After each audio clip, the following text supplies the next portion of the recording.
Naluwas sa mga otoridad ang 5 anyos nga batang lalaki kinsa giingong gikidnap sa iyang tutor dito sa Bacolod City ug gidala dinhi sa Sugbo. Nadakpa ni adtong Martes ang 58 anyos nga si Alan Ramos Quilbio sulod sa usa ka apartment sa Pilais Extension, Barangay San Antonio ning Dakbayan. Niadtong January 9, si Quilbio nibiya sa Bacolod dala ang bata ug milarga padulong sa Dumaguete City. Ug pagka January 12, ang amahan sa bata nakadawat og mensahe ug gipangayuan og 16,000 pesos nga ransom money. Ang suspect na trace sa kapulisan human kini mi-withdraw sa kwarta sulod sa usa ka mall dinhi sa Sugbo sa susamang adlaw.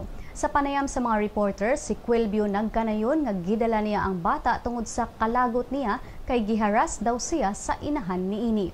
Apan ang inahan niingon nga mupasa ka silang tukmang kaso batok kang Quilbio kinsa moabot sa usa ka tuig nga gipapuyo nila sa ilang balay.